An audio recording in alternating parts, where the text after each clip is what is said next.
लोग मुझसे पूछते हैं फोन करके कि असदुद्दीन अवैसी ये कैसा हो रहा है, ये क्या हो रहा है। लोग तकलीफ महसूस करते हैं और लोग पूछते हैं कि कहां है सलाहुद्दीन अय्यूबी, कहां है वो सलाहुद्दीन अय्यूबी। अरे तुम अपनी औलाद की क्या तरबियत कर रहे हो?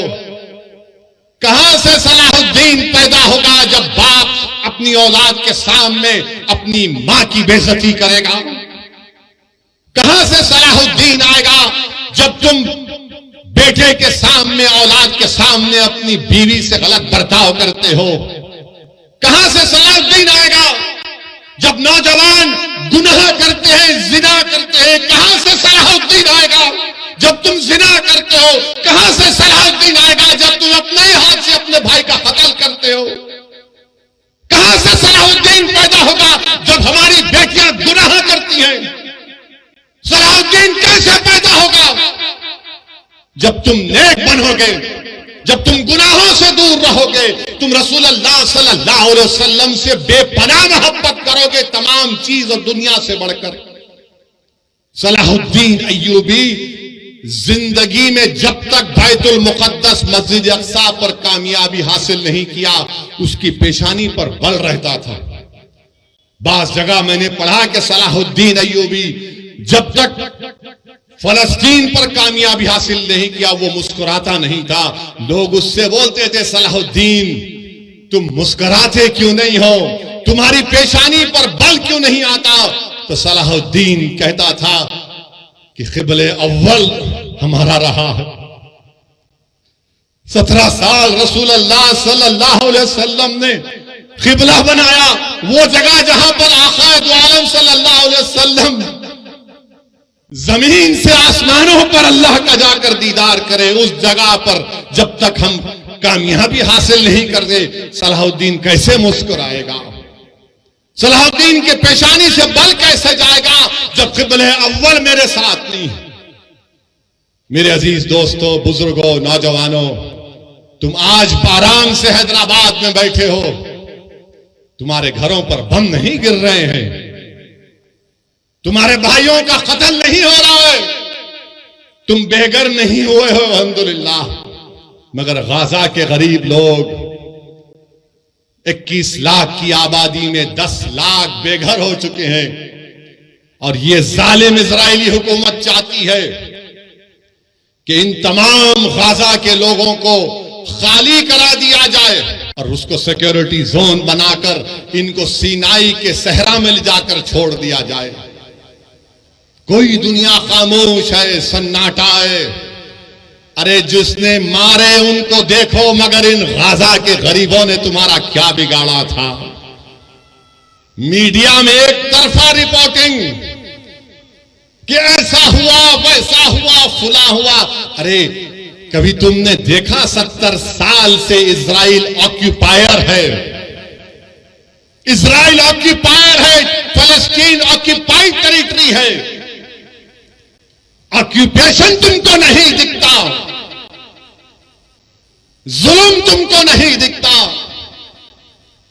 बताओ, जिसके पास कमजोर है, जालिम जुल्म कर रहा है तो जालिम का साथ दिया जा रहा है, और जिसको बेघर कर दिया गया। आपको मालूम कब मसला पैदा हुआ? 1918 में। समझाने के लिए कह रहा हूं नौजवानों, जब तुम अब बड़े हो गए, ये मुस्तकबिल तुम्हारा है नौजवानों। 1918 में यही ज़ायनिस्ट लोग वहां पर गए, बरतानिया से साजबाज किया और 1918 से फलस्तीनियों को भगाने का प्रोग्राम बनाया। और फिर 13 मई 1948 में 18 से लेकर 48 तक फर्स्ट वर्ल्ड वॉर हुई। उसके बाद से तरीके से, साजिशों से फलस्तीनियों को मारा गया, भगाया गया। और उसके बाद क्या हुआ? 20-25 साल के अरसे में, जिसको फलस्तीन की तारीख में नकबा कहते हैं, कितने लोग बेघर हो गए? 1.5 करोड़ फलस्तीनियों को भगा दिया गया। और फिर 67 की जंग हुई तो हमने मस्जिद अक़सा को खो दिया, उस मुबारक जगह को खो दिया जहां सल्लल्लाहु अलैहि वसल्लम तमाम रसूलों और नबियों की नमाज इमामत की थी। और उस वक्त से वो फलस्तीनी लड़ रहे हैं। फलस्तीन का मसला सिर्फ अरबों का मसला नहीं, फलस्तीन का मसला सिर्फ मुसलमानों का मसला नहीं, फलस्तीन का मसला हर उस इंसान का मसला है जो इंसाफ चाहता है, जो इंसाफ चाहता है।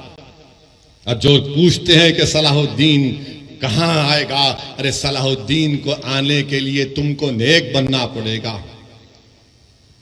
जब ईसाइयों ने मस्जिद अक्सा और बैतुल मुक़द्दस पर कब्जा किया, क्रूसेडर्स ने एक दिन में 70,000 मुसलमानों का कत्लेआम हुआ। उनके घोड़े गिर जाते थे, इतना खून था। मगर जब सलाहुद्दीन अय्यूबी ने फलस्तीन बैतुल मुक़द्दस पर कामयाबी हासिल की और तमाम ईसाई लोग जमा हुए, बोले कि सलाहुद्दीन अब तुम हमसे क्या करोगे? तो सलाहुद्दीन अय्यूबी ने कहा कि मैं वो नहीं करूंगा जो तुमने किया था। मैं रसूल अल्लाह सल्लल्लाहु अलैहि वसल्लम के गुलामों का गुलाम हूं, तुमको मैं माफी देता हूं, जाओ, तुम्हारी जान को भी कोई हाथ नहीं लगाएगा। यही सलाहुद्दीन अय्यूबी के पास एक कबीला था जो दीन इस्लाम को कबूल नहीं करता था। सलाहुद्दीन अय्यूबी ने जोर जबरदस्ती नहीं की। एक कबीले की एक औरत आई सलाहुद्दीन अय्यूबी के पास और आकर कहा कि सुल्तान, मेरे 4 बच्चे गायब हैं, मेरे बच्चों को वापस लेकर आओ। Salahuddin Ayyubi Fatih फलस्तीन, Fatih Betul मुक़द्दस उठता है, अपने जिस्म पर जर्रा पहनता है, तलवार उठाता है। वो औरत खातून कहती है, कहां जा रहे सुल्तान? तो कहा, तेरे बच्चों को तलाश करने जा रहा हूं। वो हैरान होकर पूछती, आप जाएंगे मेरे बच्चों के लिए? बोले, हां, तेरे बच्चे मासूम हैं। फजर को निकलता सलाहुद्दीन अय्यूबी जहर हो जाती है।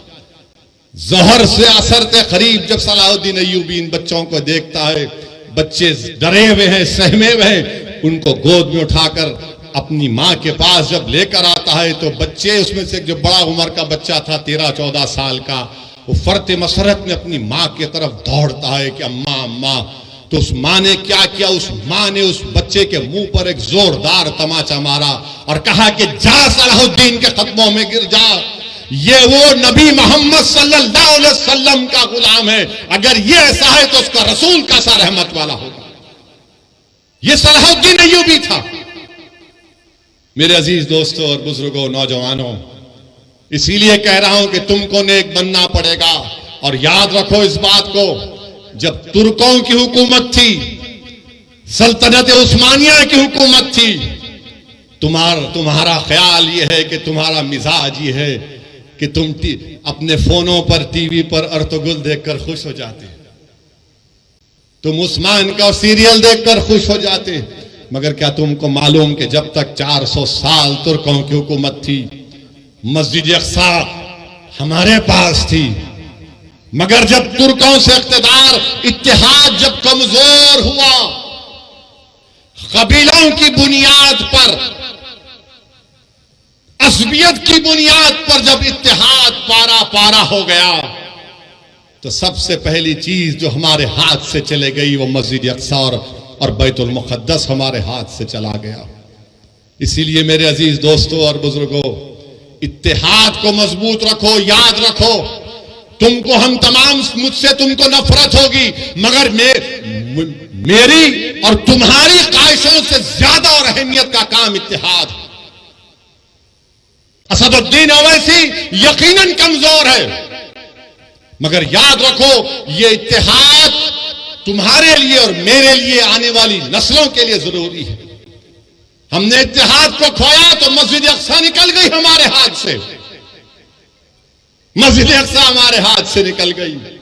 तो इत्तेहाद को मजबूत रखो। बुजुर्गों, नौजवानों, मेरी इज्जतदार मां और बहनों, इस गुनाहगार की गुजारिश यही है कि अपने इत्तेहाद को मजबूत रखो। तुम्हारा इत्तेहाद कमजोर होगा तो ये तारीख तुमको बता रही है कि हमने क्या खोया। हमने क़िबले अव्वल को खो दिया।